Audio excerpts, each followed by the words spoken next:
First, confirmation of minutes of the last meeting held on the 15th of October. The minutes have been sent to members before the meeting. The Secretariat has not received any proposals for amendment. Can we confirm them? All right, thank you. With regard to the meeting held on the 12th of November, members raised a number of issues and the administration is now preparing its response. And after we have received the reply from the administration, we'll pass it on to members. Thank you.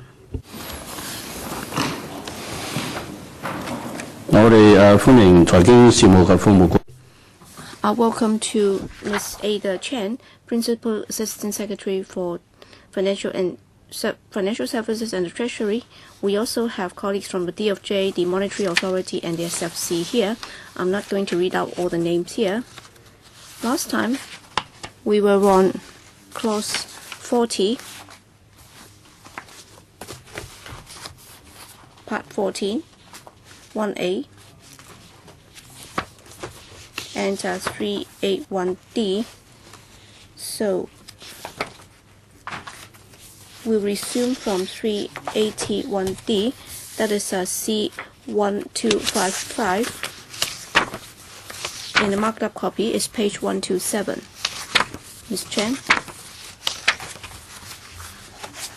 Thank you. We are starting from 381D this time. It's about the further disclosure of information to other parties. So that's restriction on disclosure by persons to whom information is disclosed, and in accordance with the relevant provision, the information is disclosed under certain circumstances, and unless it's otherwise provided, is not allowed to pass it on to other persons unless it has been approved by the following authority. First, Monetary Authority,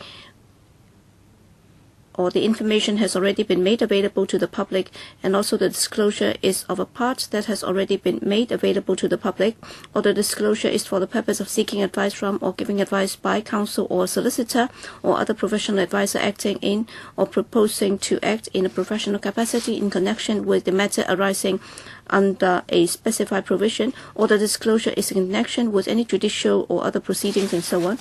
And then 425 says that if a person discloses it further to another party, then he commits an offense, and the maximum penalty under subsection 6 on conviction on indictment, he will be subject to a fine of $1 million and to imprisonment for 2 years. All right, any questions by colleagues? 381E then. Thank you, Chairman. 381E, certain information to be given to the Commission. That is to enable the SFC to conduct its regulation effectively. And the Monetary Authority must give to the Commission any information received or obtained by the Monetary Authority that relates to OTC derivative transaction, and there are two major types of information to be provided. Under A, it says that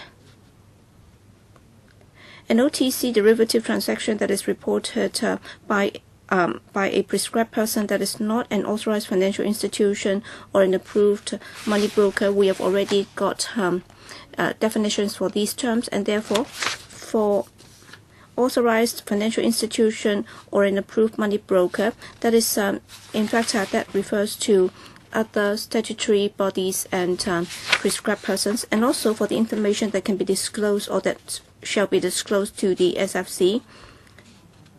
As I just said, these are the parties to be regulated by the SFC, or the product involves a product under the regulation of the SFC, for example, securities and futures.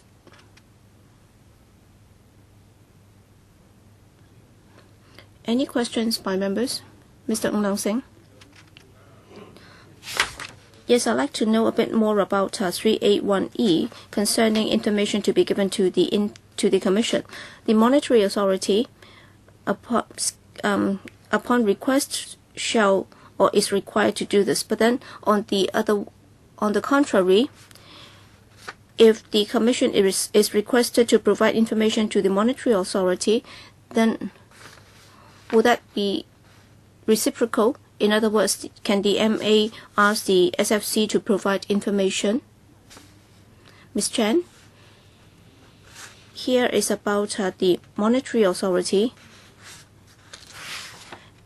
being the operator of the transaction repository, which is responsible for collecting transaction information. That's why only the monetary authority will be doing that. So after collecting the information about those transactions, as the SFC is the regulatory authority on these institutions, and usually they would be responsible for monitoring or regulating securities and futures products. That's why, when necessary, the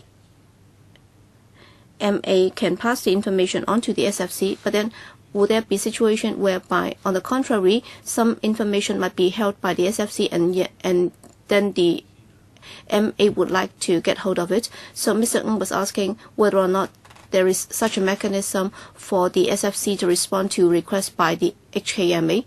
Yes, on general information, we have this mechanism in place, but then with regard to this provision, it's about the the monetary authority as the operator of the transaction repository, passing on information to the SFC for regulatory purposes. All right, for OTC derivative transactions, is there any distinction between the different types? So what's the purpose of setting out the directly or indirectly transacted products?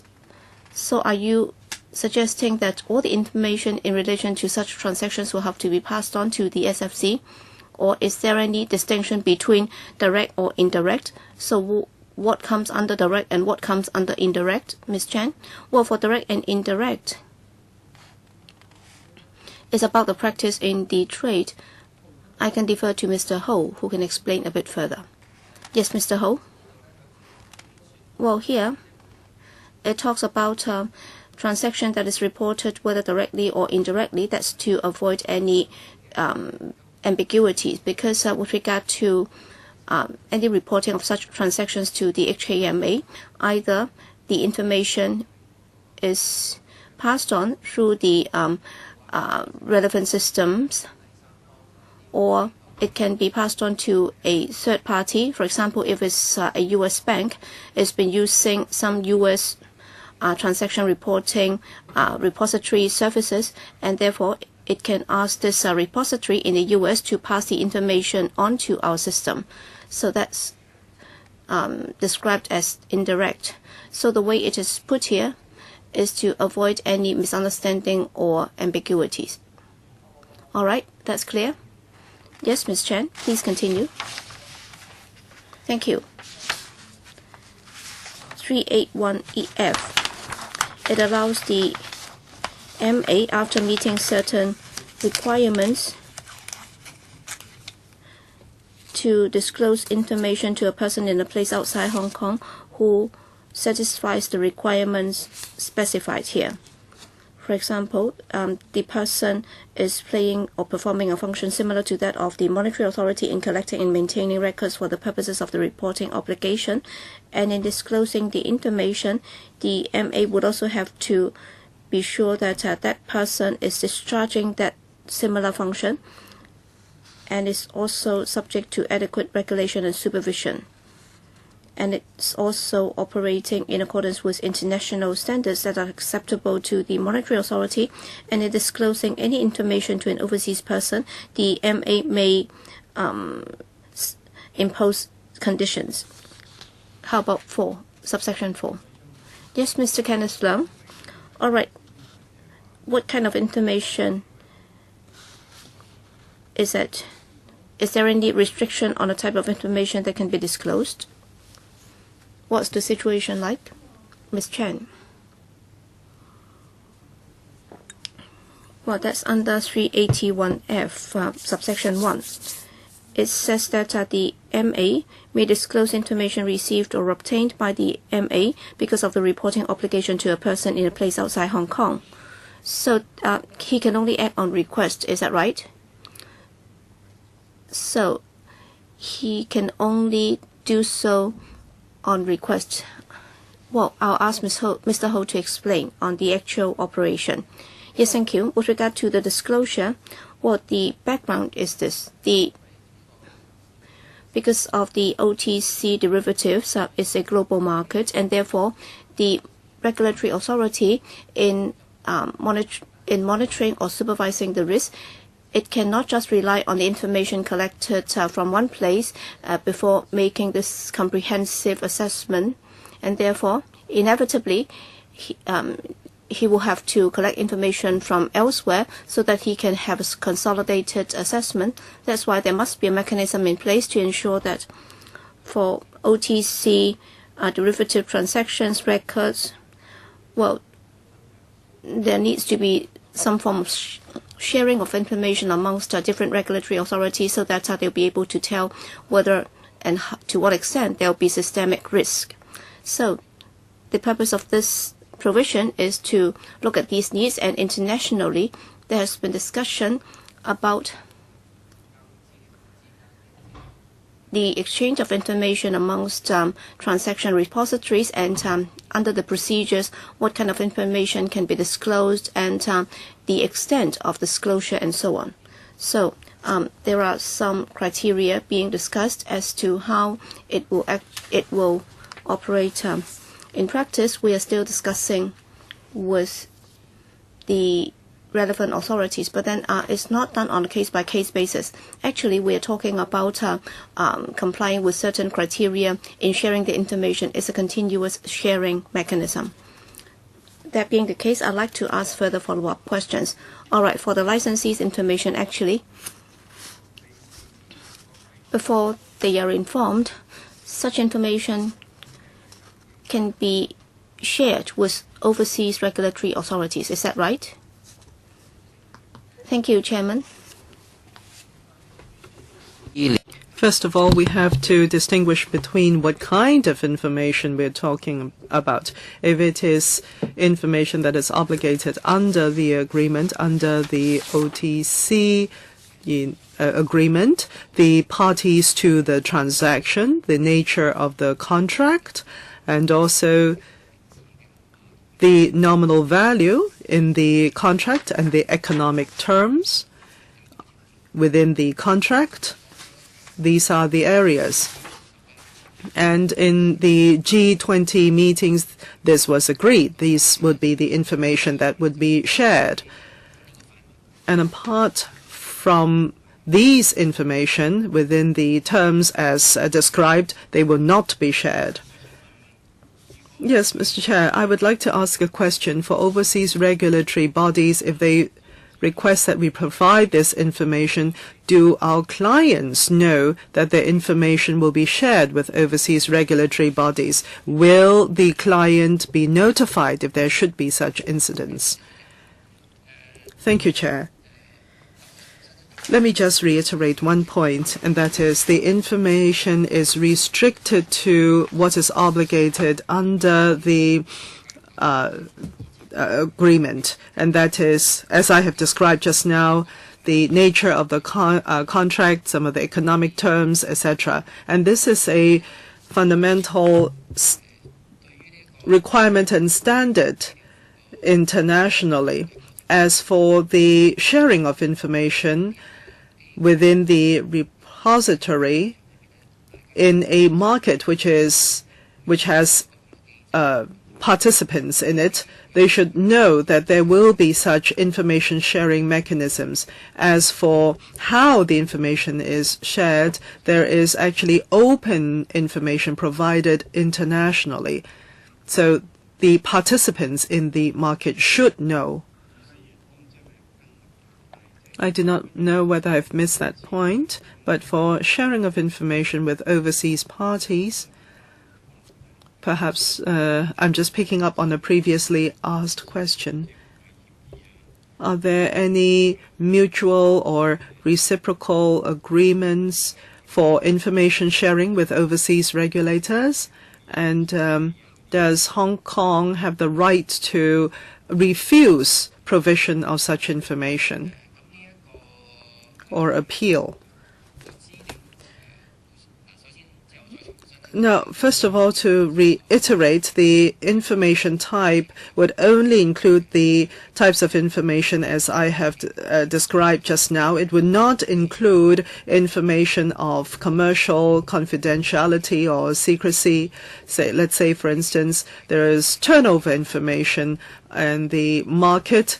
Then for this kind of information, we will have to see whether this is financial institution-related information, that is information specific to an institution, and there are information which pertains to the entire market. And we have to abide by the international standards being that the information will have to be integrated in the end. So for this kind of transaction repository of data, there is an understanding and consensus among international regulators that this kind of information will be shared, but there are certain conditions, and that is there will have to be a reciprocal or commensurate functions among the bodies concerned, and there will have to be sufficient legal and regulatory protection and framework before this kind of information will be shared with them. And all this sharing will be done under international standards. So are you saying that without multilateral or bilateral agreements, as long as it's in keeping with international standards, you will provide the information? Well, I would not say whether such agreements will be signed or not signed, but at present, we will be bound by the present agreement for information sharing. Now, as for MOUs, where they are signed, there will, of course, be implementation of those, and that will pertain to each of the MOUs as they are signed. Now, for other legislation, where we have signed certain multilateral or bilateral reciprocal agreements, we would then legislate. But you are now saying that we will legislate first and then decide whether you will enter into bilateral or multilateral agreements. So there is no safeguard here. And the question you have left unanswered was the data. If the person concerned does not want the data concerning him to be shared, what then? Mr. Ho, as I've mentioned, for the G20 OTC reform efforts, the objective is very clear, and that is all the transactions will have to be reported and deposited at the transaction repository. If there are different repositories at different different jurisdictions, the information will have to be integrated from the databases, and each of the jurisdictions will look at their own systemic risks, and so the parties or the jurisdictions are obligated to provide the information to the data repository. And there is an understanding that this kind of data in the repository will be integrated with the data from other jurisdictions. I don't think he's answered my question, Mr. Chair. This data exchange, is it limited to the G20 countries, or is it more extensive? Excuse my ignorance, but it says here, well, the drafting is very strange. Overseas person, quote unquote, quote. Is it overseas person? I'm looking at 2A and B. These are more regulatory functions as far as I can see. So should it not be a person, but rather institutions or bodies. Mr. Ho, thank you, Chair. If I can just provide a piece of background information. For these OTC transaction data repository, the operation is as follows. One, that the regulatory bodies directly obtain the information and implement or operate the database. That's a Hong Kong situation. Or the U.S. mode of operation, and that is a commercial entity, actually does that job. But because of these new regulations, these commercial concerns will come under the monitoring and regulation of the U.S. regulatory body in the various aspects such as the confidentiality, the integration of the data, etc. And why have we therefore used overseas person, quote unquote? It is exactly because we have this in mind. That is, the repositories are run not by the government or regulatory bodies, but authorized bodies of the regulatory bodies. And that's why we have drafted it this way. That is by way of background, please. I have a question for the HKMA. Having heard you, it seems like the data are all transaction data. Have you talked to the Privacy Commission concerning whether this kind of data do not pertain to privacy issues and can be collected and shared?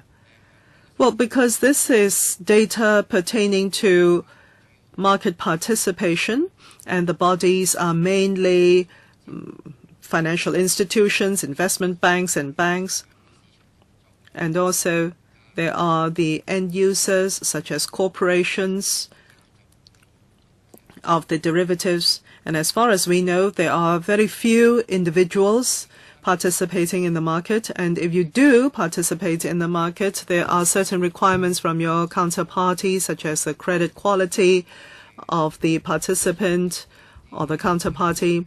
And there are a lot of agreements, such as master agreements, which will have to be entered into before one can participate in the market. So it is not any individual which can participate in the market. But Chair, I do not rule out some hugely wealthy individuals who may be participating in these markets, even though they may be few and far between. But nevertheless, we cannot rule out the possibility that they do participate in the market.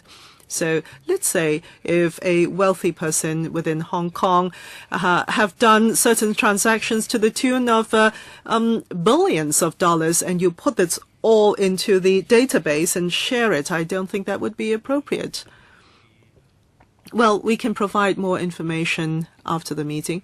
But on the other hand, we will not disclose any data because a person is wealthy or not wealthy. Mr. Chair, that's not my point. It's not a point of whether the person is wealthy or not. But Mr. Ho was saying that individuals do not easily enter into such transactions because the parties will have to be credit worthy, and there will have to be market agreements signed, etc. But on the other hand, if you provide individual information to these overseas bodies, you may be contravening certain privacy stipulations or requirements. And if so, do you not have to talk to the Privacy Office so as to get their views on this kind of disclosure before you come and tell us that you can actually have the power to do so? Mr. Du, I just want to supplement. In the market, even if we say there is a person in Hong Kong which enters into certain transactions with the overseas bank, because of their domestic requirements, may also forward the data to their own repository.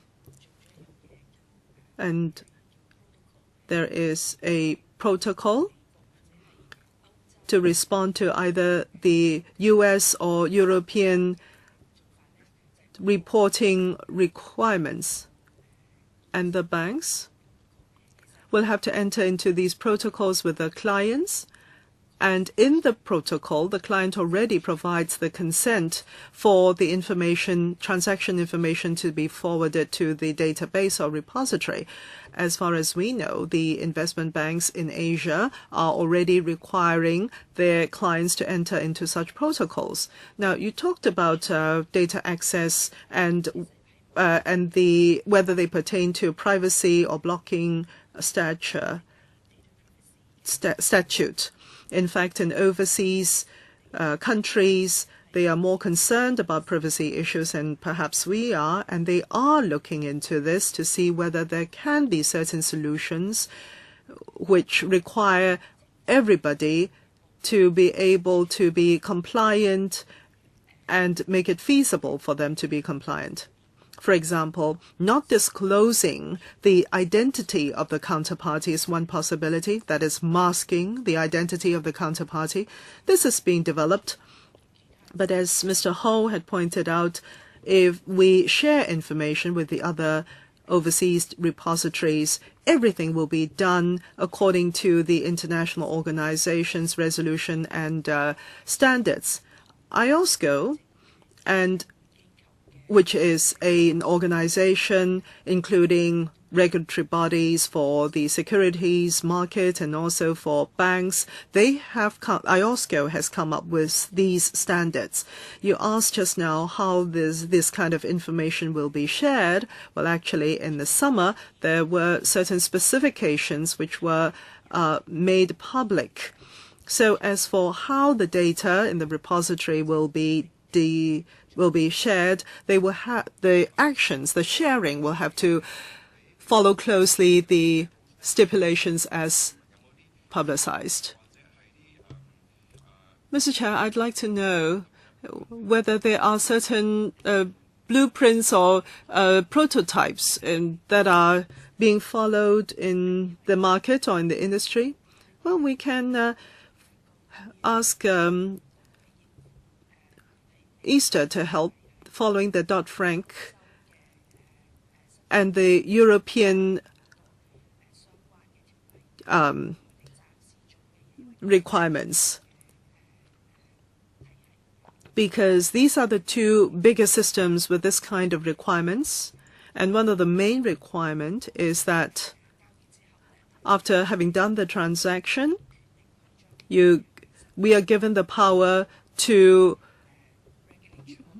report the transaction data so as to fulfill our regulatory obligations. 381F, Mr. Chair, bracket 4, you say that the name list will be published, that this kind of information will be disclosed, the name of the overseas persons.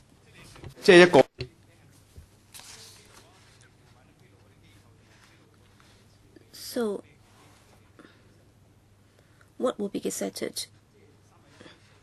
So, 381F bracket 4. So, what are the names to be published in the Gazette? Well, what we mean here is the names in the OTC derivatives transactions repository. For example, TCC in the US, so only a handful of them will be published in the Gazette. So, for example, a few in the US. Yes? There are two ways to do it.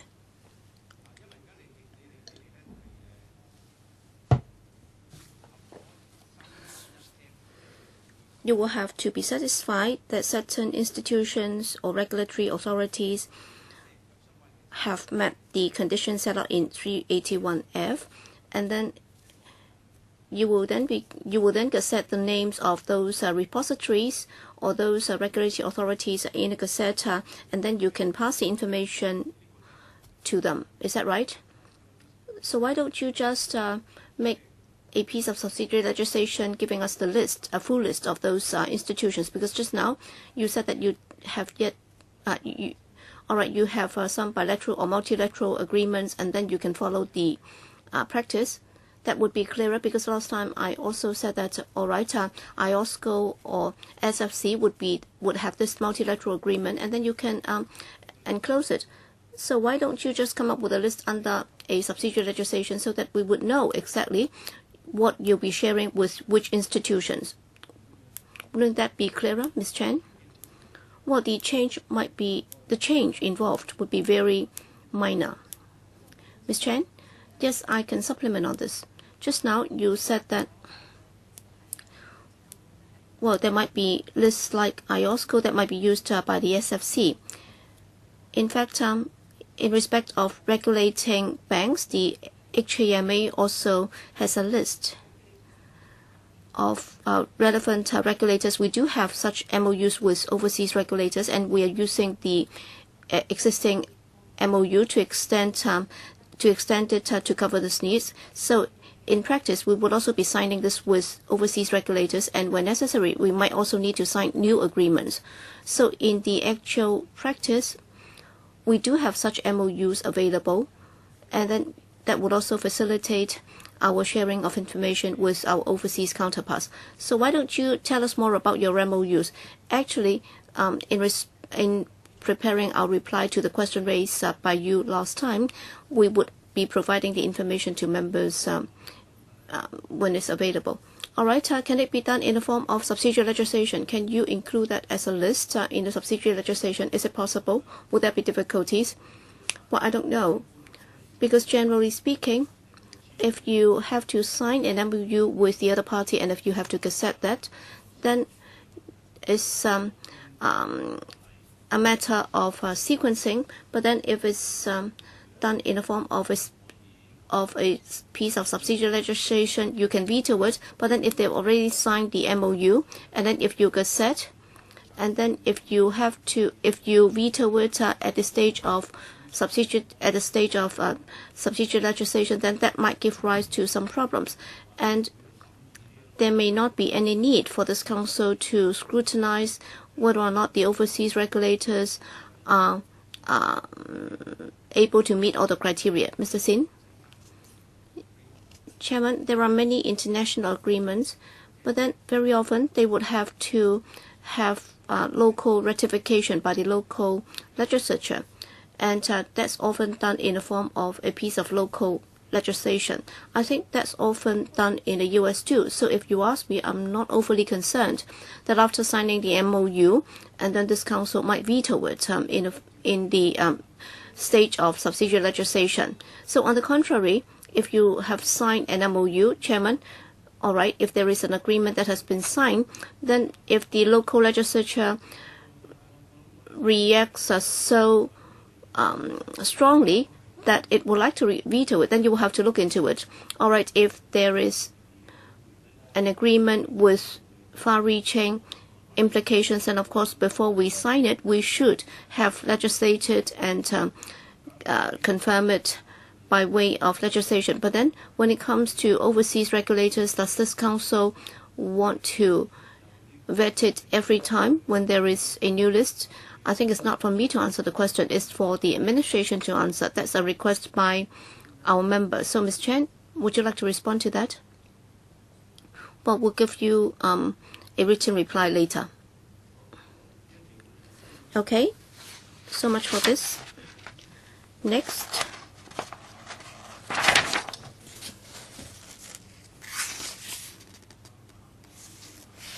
(385A) Power of Monetary Authority to intervene in proceedings, and the MA may make an application to intervene in and be heard in any judicial or other proceedings other than criminal proceedings. All right, if there is a legal proceeding underway and if it involves the HKMA, in order to safeguard public interest, the MA might apply to intervene.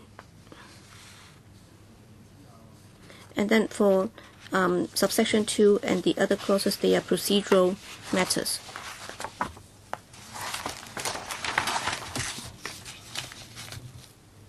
Can you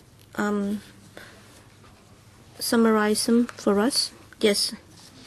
as I just said,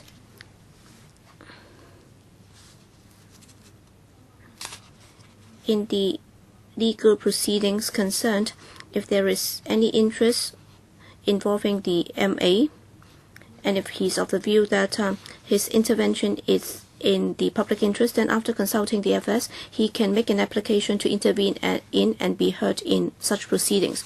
And then subsection 2 is about the relevant requirements.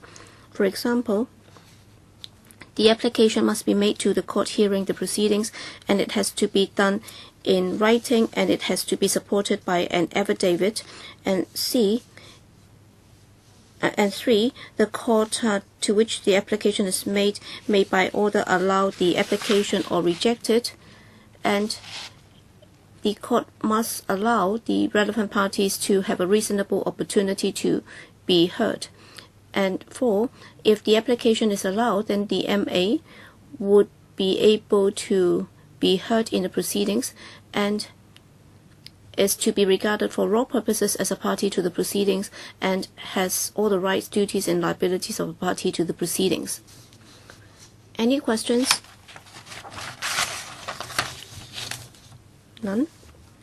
Next is an amendment to 388. It's about the prosecution of certain offences by the Commission, and is 388A is a corresponding amendment to that. And 388A is to empower the monetary authority to take up prosecution in relation to some of the new offences, and they have been placed under subsection A, under section 184D, that has to do with investigation of offences. And then 191(6) is about a warrant issued on information on oaths laid by an MA investigator.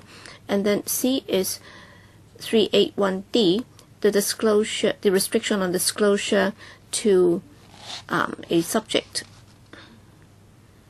So it has to do with 388 about the prosecution of certain offences by the Commission. That is to ensure that when the Commission has the power to take out prosecution, then the MA should also have similar powers. So that is to align the powers of the two authorities. And it also says that the MA would also be able to prosecute in his own name, and subsection 3 says that the offence can be prosecuted and tried by a magistrate as an offence that is triable summarily.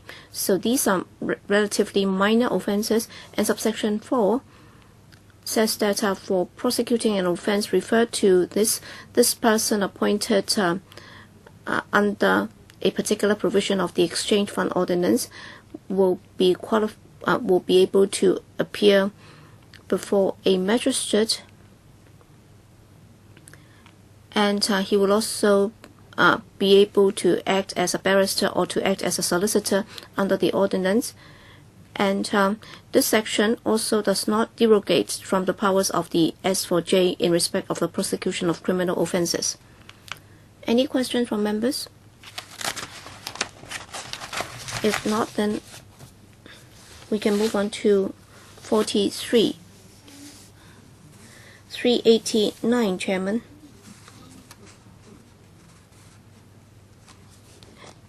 Is a corresponding amendment in response to the insertion of 388A(3). 392 is to empower the FS by notice published in the Gazette prescribed to deal with OTC derivative products. So what's newly added is OTC derivative products. So is to say that any interest, rights, or property, whether in the form of an instrument or otherwise, are to be regarded as the following. So that's in line with the development, and we believe that there should be some flexibility for the FS to prescribe. And then 392A is to empower the FS to prescribe markets instruments. So he may, by notice published in the Gazette, prescribe certain things like any stock market, futures market, and so on and so forth. And it also provides that he can prescribe any clearinghouse and so on. And then Schedule 1, Section 1B2FI of Part 1 of Schedule is about the instrument. So it's about the definition, is to exclude the definition of OTC derivative products, and these include certain products in certain markets, and also to prescribe under B that any documentation, for example, new types of products. So this is to maintain some flexibility for the FS to prescribe. Any further questions? 398. That's the general provisions for rules by the Commission. With the MA's agreement, then the Commission, so the application will be taken out from this. And if you look at subsection 4, the amendment to it says that the SFC will have to consult the MA for certain provisions, but then it states here, where these provisions have been agreed upon by the HKMA, there is no need for the SFC to further consult it. So this is to avoid duplicating the requirement. No questions? Please continue. 399.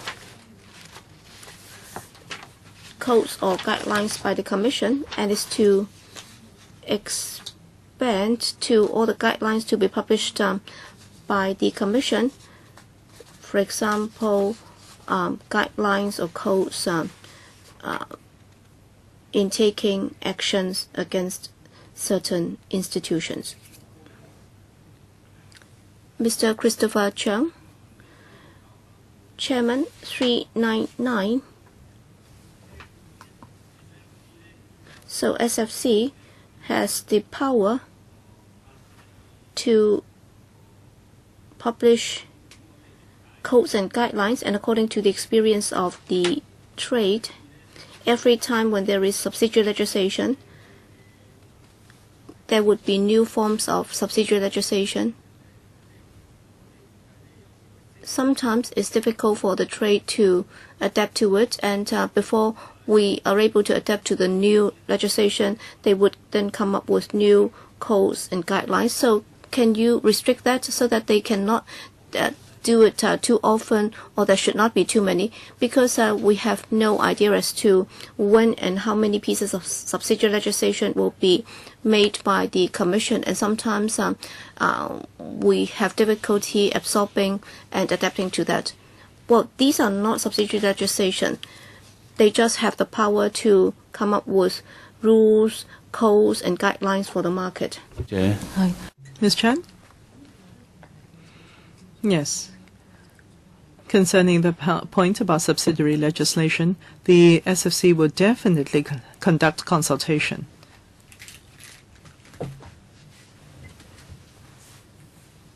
No other questions? We move on.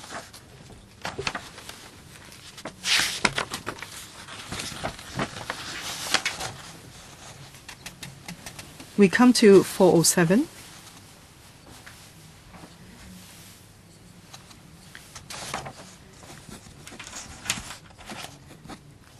For 407 and 4 till 409, there are certain amendments.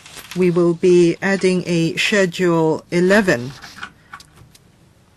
which are some transitional clauses for transitional procedures and arrangements during the interim. And therefore, in 407, for savings transitional, consequential, and related provisions, we have added a Schedule 11.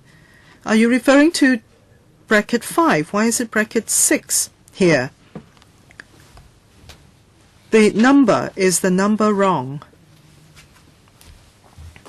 Ms. Choi.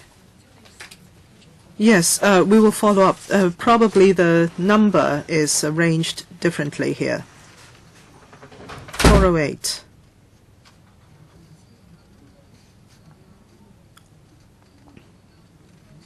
Because we have added a new Schedule 11, we have to make the following amendments as well.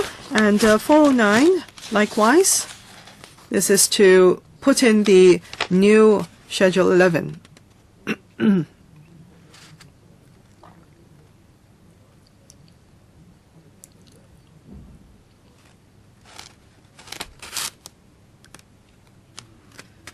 If there are no further questions, we go on to Part 1, Interpretation. Thank you, Mr. Chair. In this legislation, the SFO, there is a part in Schedule 1 which is the interpretation and general provisions. And for Schedule 1, we start with the numbers of the stipulations, and we go on to define the terms. Market contract, the first one.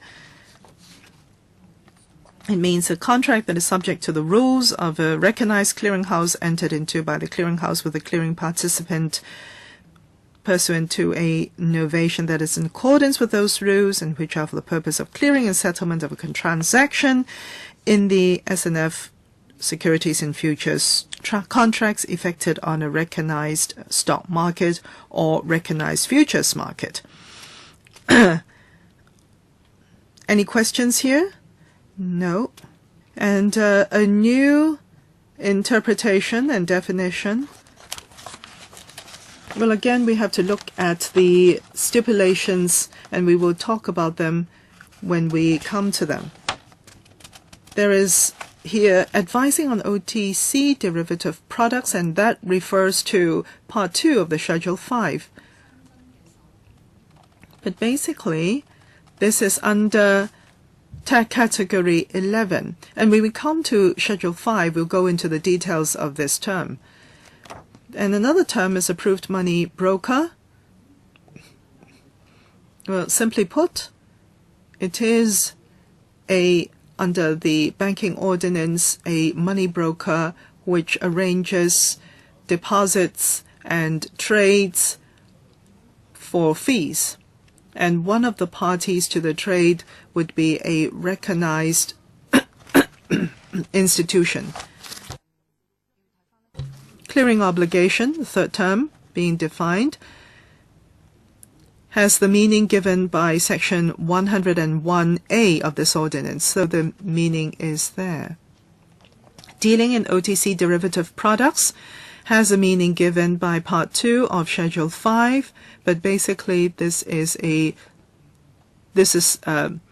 11th kind of trading activity that is being included as regulated under this ordinance.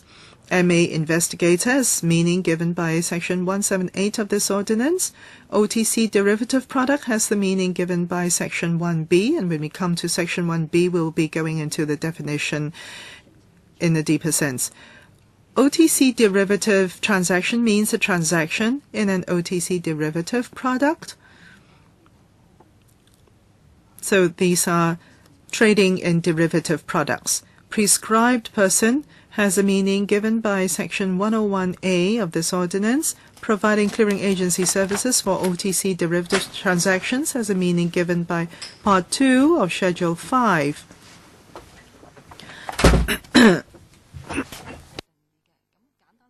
But simply put, it is the new trading activity as Category 12. Registered SIP has a meaning given by Section 101A of this ordinance. Reporting obligation has a meaning given by Section 101A of this ordinance. SIP register has the meaning given by Section 101A of this ordinance. Specified provision means each of the following. This term is found in 381A concerning the confidentiality stipulations. 3A, Part 3A of this ordinance and the subsidiary legislation made under it. This is with relation to trading of OTC derivatives. For 3A of Part 8 of this ordinance, it is the investigative powers of the regulatory bodies in Hong Kong MA. Sections 185, 187, 190, and 191 of this ordinance is the Commissioner's investigations.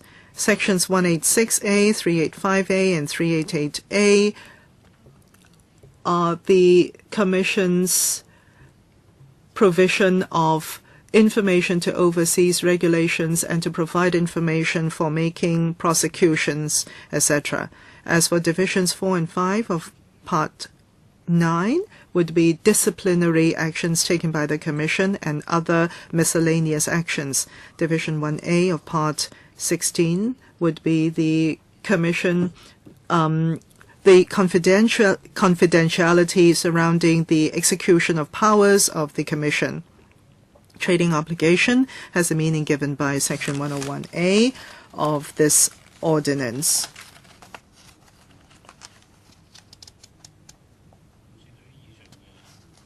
Colleagues, do you have any questions concerning the interpretations and definitions given so far? No? We go on to 1B. Thank you, Mr. Chair.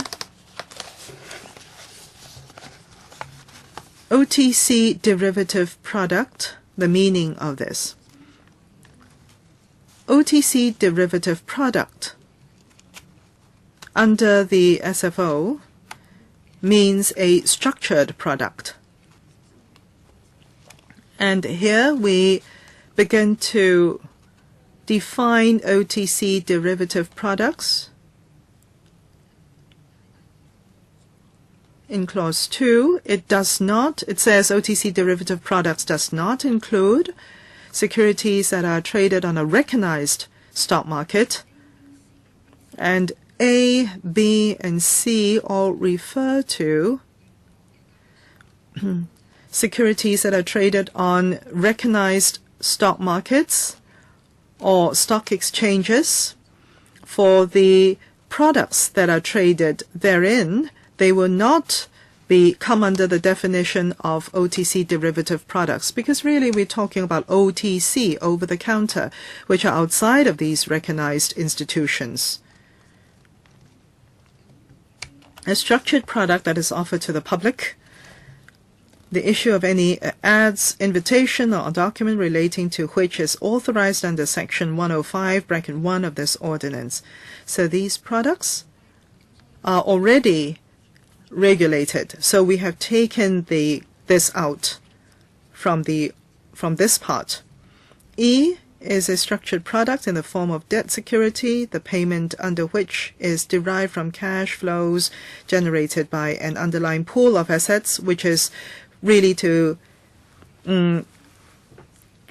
for instruments that are already regulated. We are basically taking them out from this particular ordinance.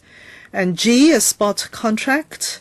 The contract, and after 2 days, that's T+2, to be settled overseas within this T+2 period.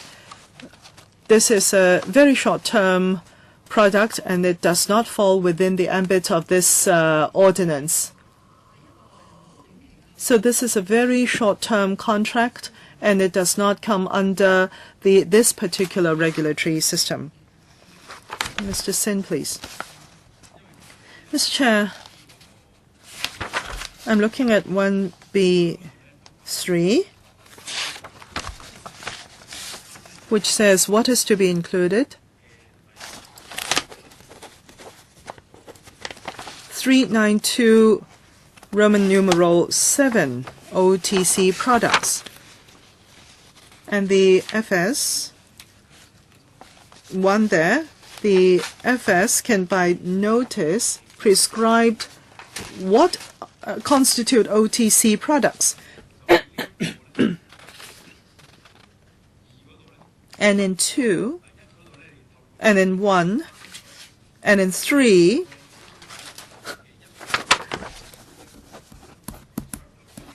it defines what's included under 392 Roman numeral 7, and 2 says what is not included. The ordinance does not say what is included, what is not. It is only in the Gazette that it is made clear. Is that true? Ms. Chan. Well, first of all, we have to define the product.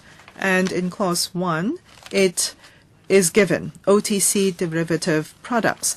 And it goes on to define OTC derivative products. And when we were implementing this piece of legislation, we will have to, through subsidiary legislation, pinpoint what products will have to be reported, settled, and live up to the trading and reporting obligations. Now, I'm talking about the definition of these products. Well, it is already inside the ordinance, the original ordinance. It is already defined. Can you tell me where? Can you look at the marked up copy? Page 0149, 1A, meaning of structured products. 1A, for the new terms. Are you talking about the Chinese version, 0149 page? Oh, they are the same page. Structured products, the definition of structured products, page 0149 under 1A. All right, we can now proceed. Yes, Mr. Ng. Whether there is an international standard which defines OTC derivative products for layman structured products. Did we make our own definition after the Lehman incident, mini bond incident, etc.? Well, we looked at the international practice and we came up with the products that are to be included in the subsidiary legislation. As for the definition, this will be in line with international interpretation. Now, I have to be very clear about this.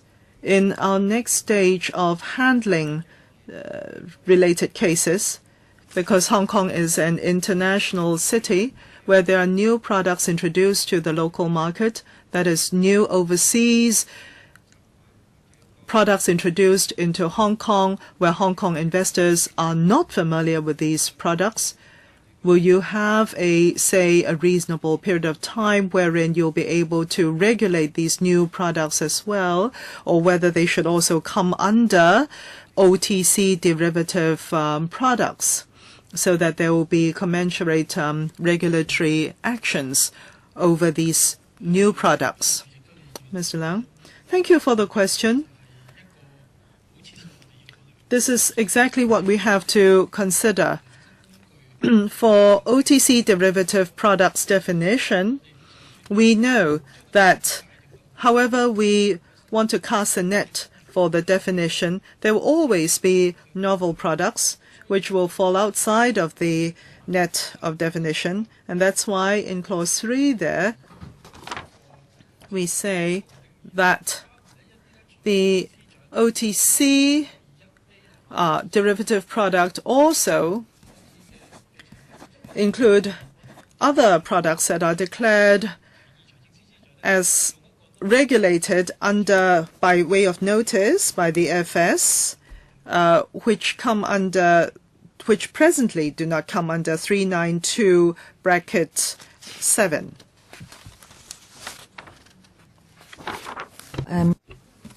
H, if there is an offer being made within no more than 2 weeks, and it is offered to multi-parties, then that will be excluded. So it's about the nature of the product. It's not a bilateral product, and this is a special type of product, and that will be excluded.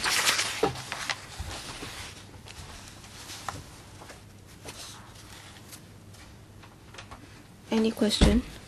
1C, specification of designated CCPs. The Commission may specify a designated CCP for the purposes of the definition of market contract in Section 1, and it's about a clause in Part 3 on default cases. So we'll be further elaborating that when we come to that. Okay, so no question on this. They have explained very clearly as to what's defined as OTC derivative product and what are products that are dealt with within the exchange, so they are not subject to this regulation. Okay, so move on please. Yes, Schedule 5 is about regulated activities. I would suggest that members might find it easier to refer to the marked up copy, because it's about the amendments to some of the existing provisions, and is on page 0154 of the marked up copy. First, Part 1 of Schedule 5 set out the regulated activities, and Part 2 are about the substance of the regulated activity, and then under 2A, these are the excluded activities. So we may have to turn over the pages from time to time in order to have a more cross-referencing.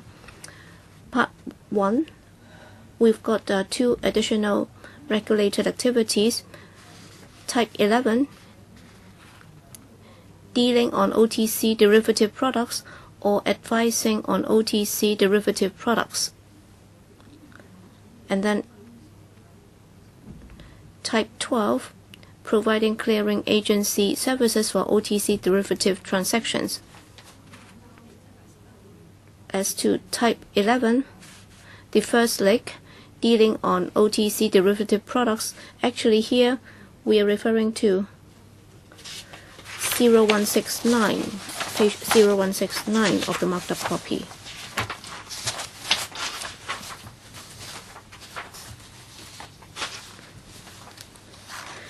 (0169) is about dealing on OTC derivative products, and the definition here sets out entering into or offering to enter into an OTC derivative transaction, or inducing or attempting to induce another person to enter into or to offer to enter into an OTC derivative transaction.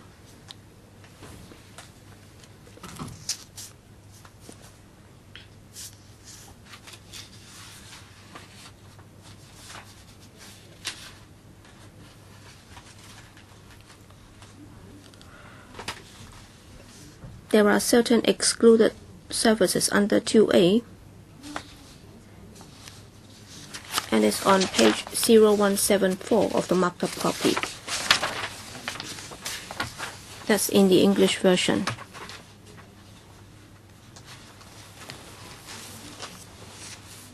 So, certain activities have been excluded here. So an act that would duplicate with what is defined here that is type 1 regulated or type 2 or type 3 regulated activity carried out by a person licensed to carry on that regulated activity. Or B, C, D is about an act that is excluded from the definition of dealing in securities in Part 2, and then dealing in futures contract in Part 2, and then leverage foreign exchange trading in Part 2. So these will be excluded.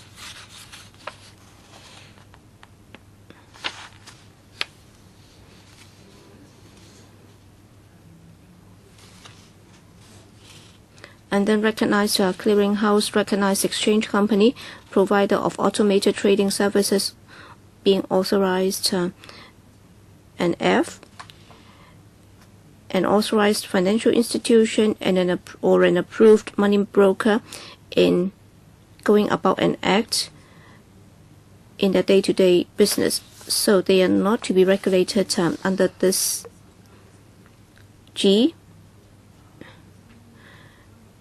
is a price takers OTC derivative dealing act. So there is no agent in between, and then he's selling this to the end user. Well, that's in response to the views collected during the consultation exercise. And then H is on type 9 regulated activity, and any transactions with a licensed person for type 9 is already regulated. And I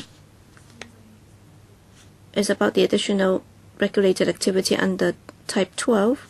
And then for the so-called transaction is it's under type 2, or rather type 12. And then J, an act that constitutes entering into a market contract. And then K is an act that has been excluded by the ordinance. L and M is the Commodity Exchanges Prohibition Ordinance. So it's about the transaction in some of the agriculture and fisheries market. So these activities have been taken out. And then M, the act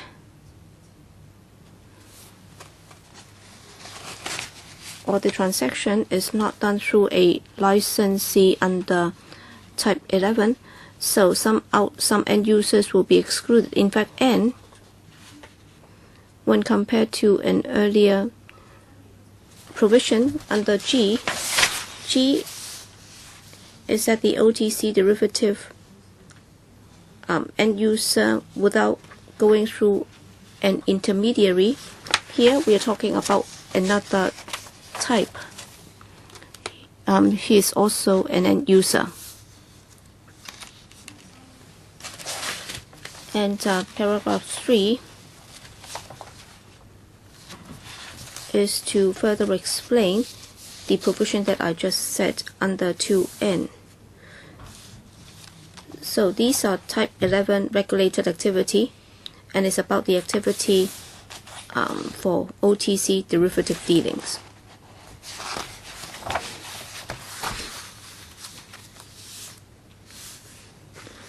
All right.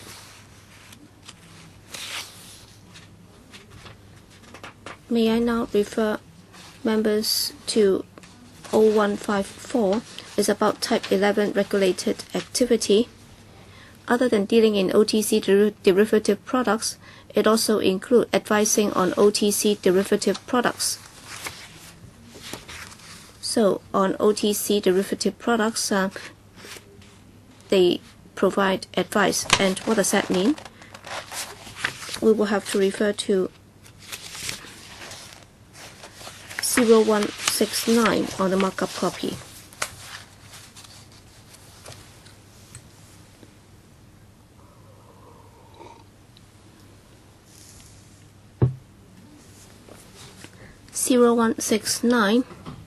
advising on OTC derivative products subject to Part 2A, that is other than the activities excluded under Part 2A.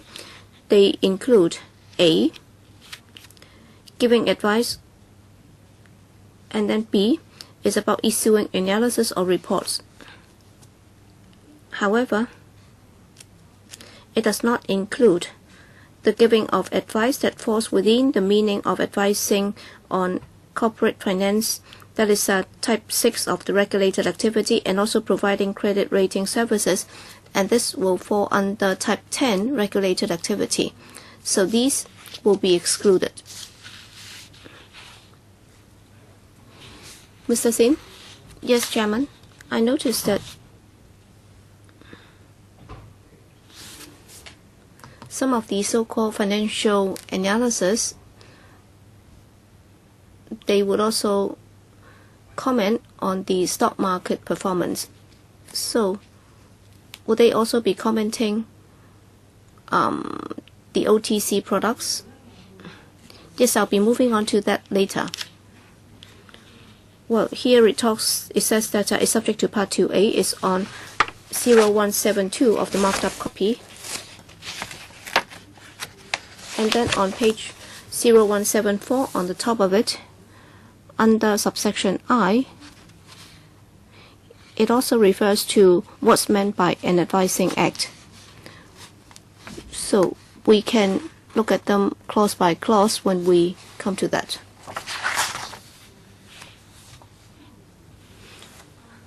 Okay, so on what's to be excluded, that's on page 0174 of the marked up copy.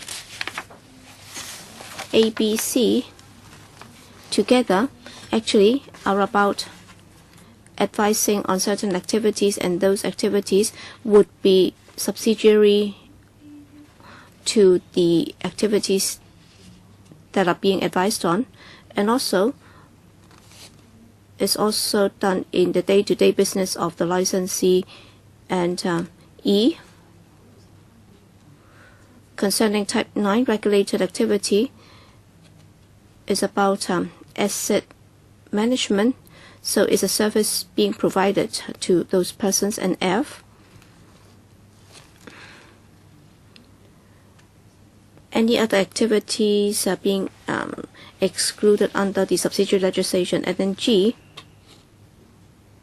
is to give advice to a corporation, and the target is any of its wholly owned subsidiaries or a holding company of that corporation.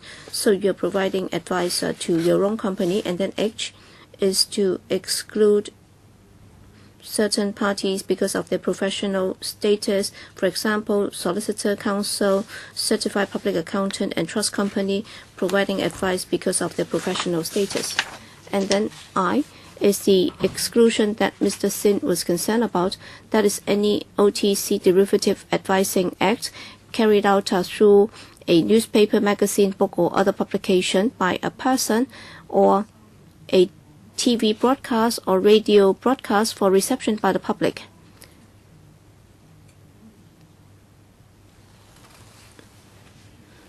Mr. Sin, what are the justifications for doing this?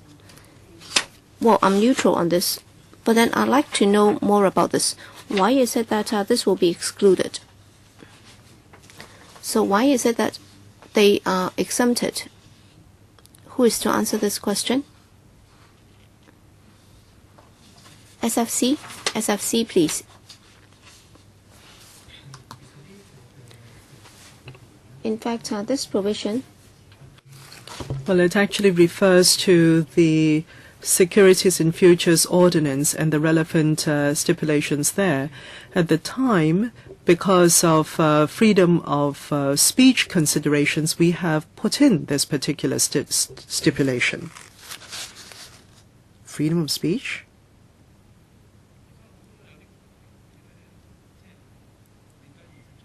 According to my understanding of the practice nowadays, is that people call up to ask about the market price of the of a particular product.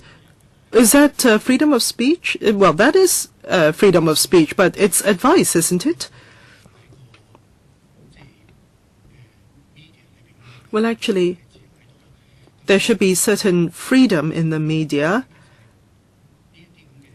And also for this type of activities, when they're in operation, whether this would actually constitute a commercial activity.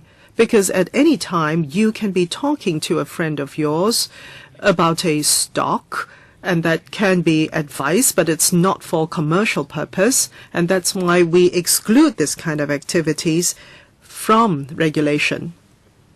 No, all right, if it's not commercial activity, but this commentator who goes on air, on the radio, for instance, he actually is getting a fee for being a commentator. So that is a commercial activity, isn't it? Well, what should be regulated is that the person conducts such regulated behavior and it is on commercial terms. For example, research reports are produced for sale to certain persons.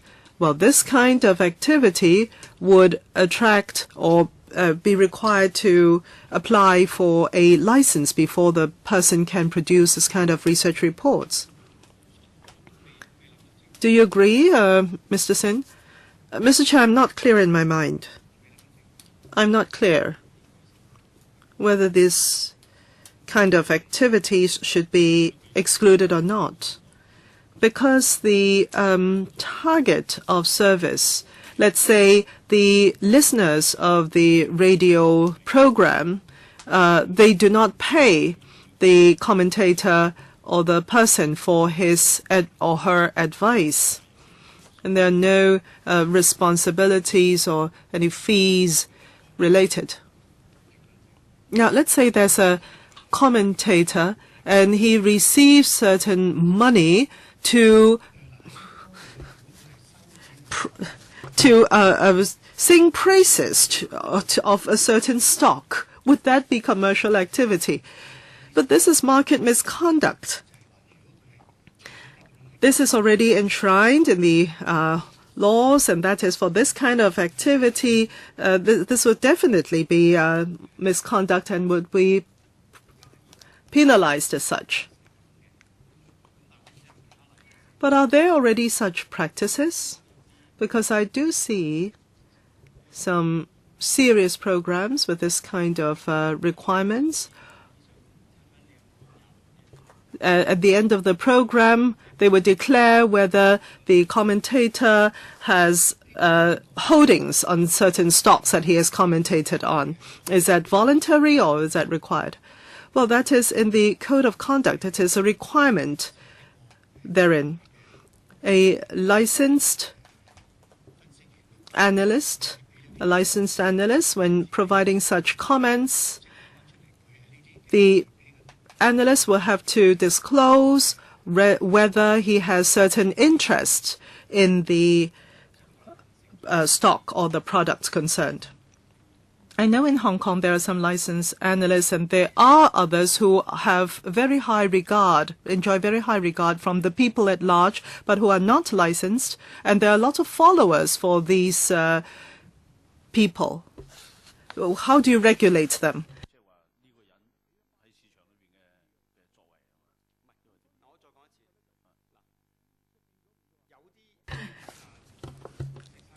Mr. Sheck said just now that there are certain licensed analysts, and when they make comments or make commentaries, according to the Code of Conduct regulating them, they will have to disclose any interest they may have in the product or stocks that they're commenting on. Now, these are applicable to licensed analysts. But there are people who are not licensed at all, but they are famous people. Perhaps they are in the financial industry, and these people have a lot of followers, but they are not licensed persons at all. Mr. Sheck was referring to these licensed analysts, and they come under this kind of regulation. But these famous people, either in Hong Kong or in the financial industry, are they regulated or are they not? Or if they are regulated, how are they regulated? Mr. Chair, if these are not licensed individuals, and if they disseminate certain information which constitute misconduct, then there will be follow-up actions. What is behavior leading to malfunction of the market, if that is what you mean? If he's only talking about the future or the trends of the markets, well, if he's received certain money to disseminate certain information which is not in line with reality and facts, then that would be misconduct.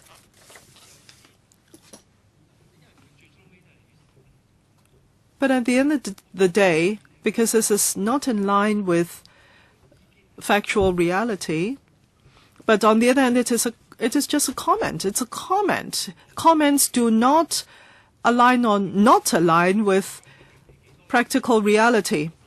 Well, of course, if he's talking about past track record, the earnings last year, etc., that can be factually wrong, but not for comments. Comments cannot be factually wrong, right? Forecasts for the future, for instance. How do you regulate those?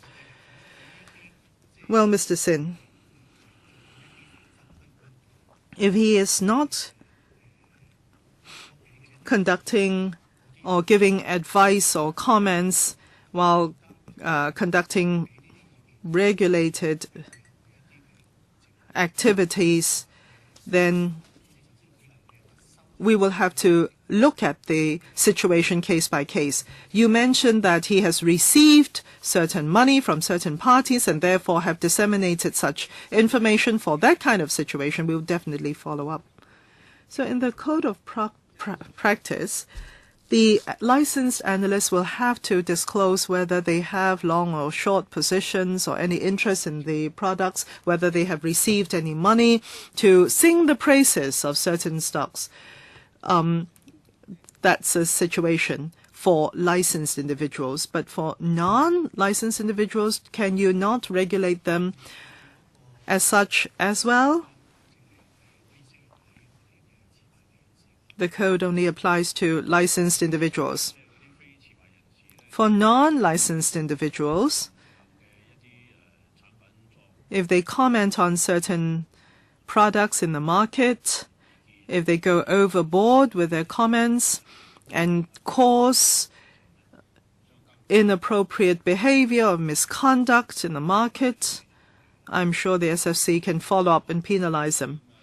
But if you're talking about, just talk and people believe the individuals, then there's nothing one can do about it. Well, I'm not just talking about talk in general.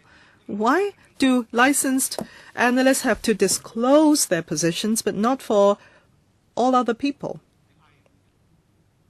I'm referring to I here.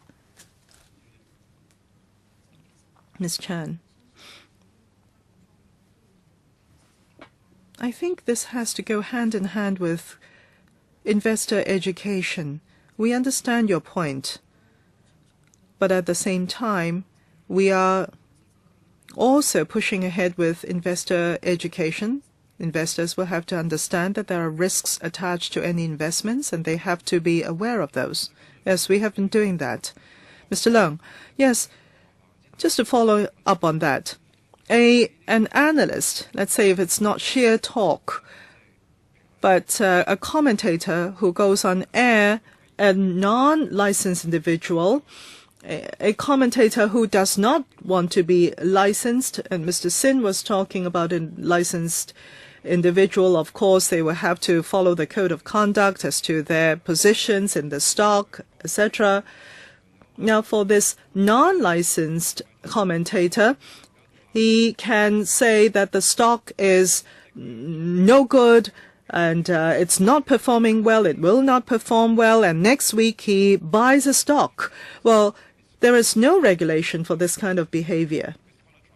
As for market misconduct and the Market Misconduct Tribunal, they have not handled any such case in the past years. Can you, first of all, verify whether I'm correct in my recollection? The tribunal? Thank you, Mr. Chair. You're asking whether the tribunal had processed such cases? I do not know. I don't have that information. As for the kind of behavior or activity that you refer to, it really already constitutes market misconduct. If the SFC is aware of them, we will definitely follow up. Let me just ask a question one more time, Mr. Chair. Let's say an unlicensed individual who is a commentator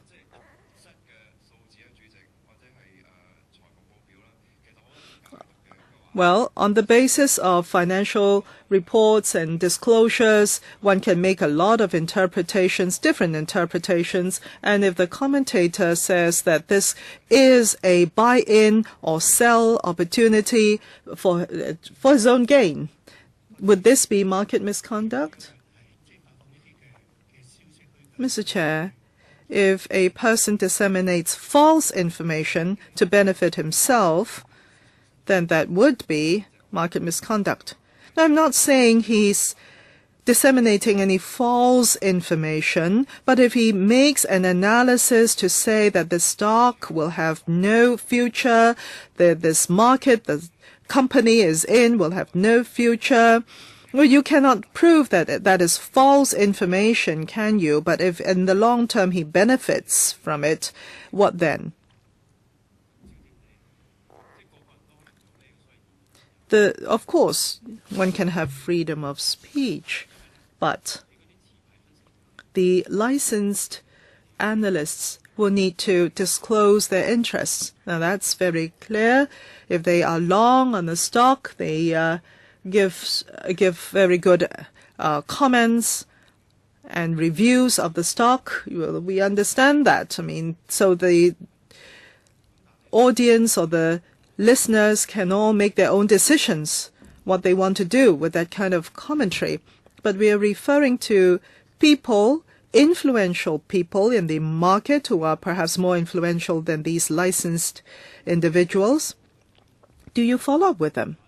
And these may not be one individual. They may have collected certain fees from certain parties, and they go on air, they broadcast their own views on that particular product or on those products. All right, so you're saying in the market for licensed or non-licensed individuals who go on air, either on TV or radio, if they publicize or introduce or comment on certain stocks or products, would this kind of behavior also be regulated? Yes, say that a commentator should disclose, yes, I have received money from certain parties to give good reviews to certain stocks. Maybe the person should disclose that also. Well, in the existing law, we can only regulate licensed individuals and their behavior. So these licensed individuals, if they provide such comments or reviews, they are obligated to disclose their interests, if any. But for non-licensed people, we do not have the power to regulate them. So on OTC derivatives transactions, do you expect to have many players or participants in the future? So would they be institutional buyers or the retail investors or who? Yes? most would probably be institutional buyers, and usually it would be the larger corporations that would be taking part in such transactions. And whether or not there would be a lot of commentaries on these, in fact, there wouldn't be many. But then we have taken reference from the SFO and also on other regulated activities.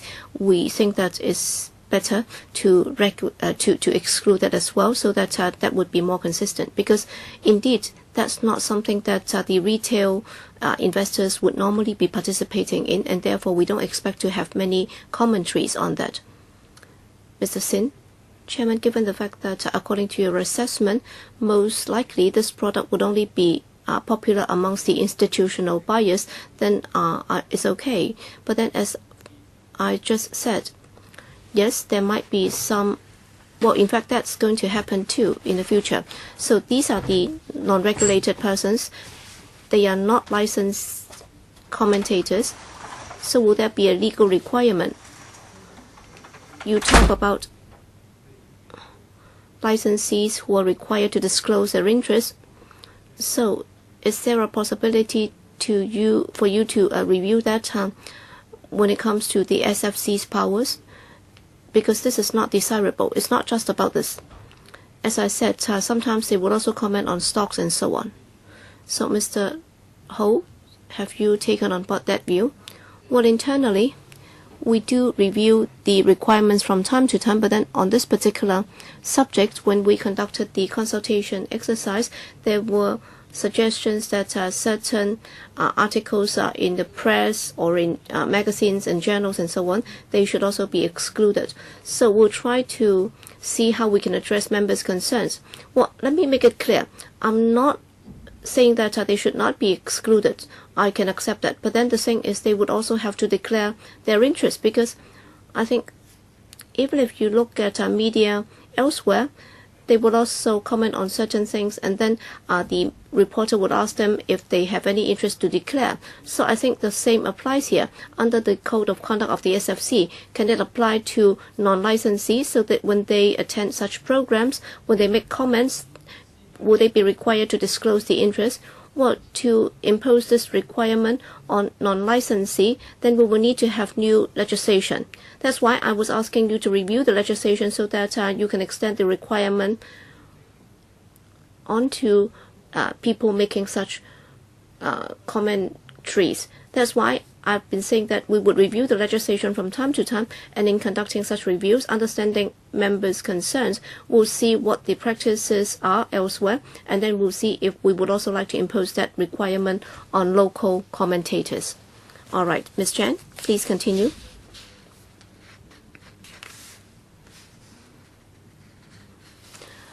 Back to 0154 on type 12.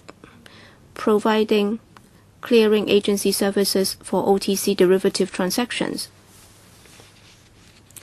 The definition can be found on 0171 of the markup copy, English version.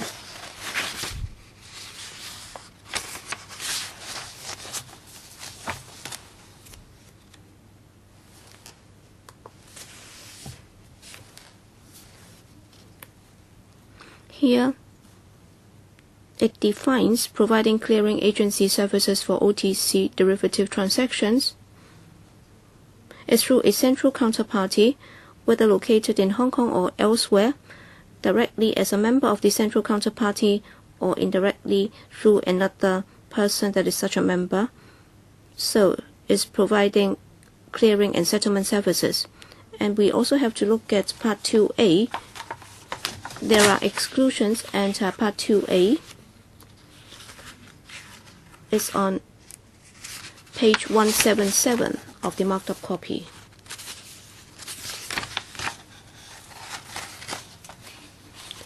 (0177) Clause 4.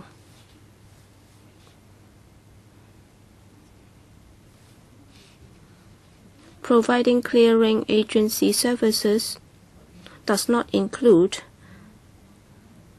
an act carried out by a central counterparty for the purpose of performing the person's functions as a central counterparty, or if it's by an authorized financial institution or an approved money broker in the ordinary course of business, or an acceptable participant of a central counterparty located in Hong Kong, and that's on subparagraph 5 in the following page. So, D, an agent who is an agent of such an acceptable participant, and by acceptable participant, it means a person who does not have a place of business in Hong Kong, or who is a member of a central counterparty located in Hong Kong, or who does not market the services to persons in Hong Kong other than through an authorized financial institution or a licensed corporation, and is governed by legal or regulatory requirements of a comparable overseas jurisdiction. With regard to comparable overseas jurisdiction that I just referred to, there is a definition below. And the Commission has to be satisfied that this overseas jurisdiction has legal or regulatory requirements comparable to those of Hong Kong for regulating the provision of clearing and settlement services in respect of OTC derivative transactions or other similar transactions.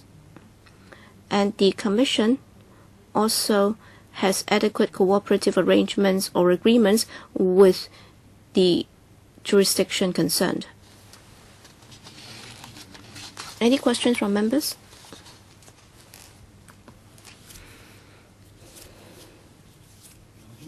Ng Lang Sing.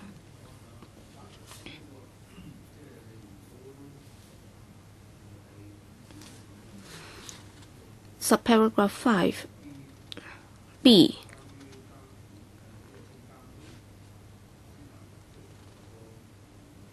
The person who is a member of a central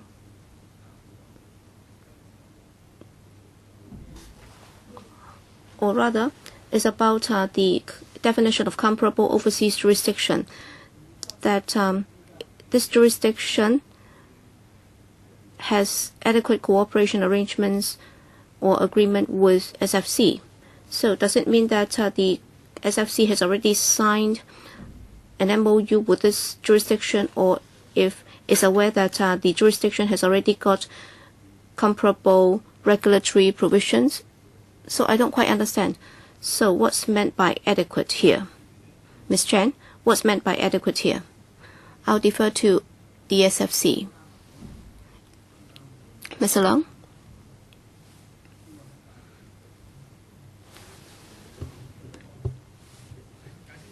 I'd like to explain again that we're talking about type 12 regulated activity. So it's the provision of clearing agency services. In fact, that would not include banks, because banks are already subject to regulation. So for those licensees, they are financial institutions that are non-banks. So it's difficult to quantify what's meant by adequate. So it depends on our dealings with overseas regulatory authorities, because we do have day-to-day communication with them, and we often provide assistance to them, and vice versa. So it depends on the nature of our cooperation with them in coming to a decision. It's difficult to quantify that. Mr. Ng Lang Sing. So for these regulators, so should you come up with an appropriate checklist or list of those regulators so that the trade will have a better idea as to who these regulators are with regard to our cooperation with them? We know who they are, their locations, and so on. Thank you, member, for your question. So we call them comparable overseas jurisdictions, and after we have decided on who they are, we will make a disclosure on that.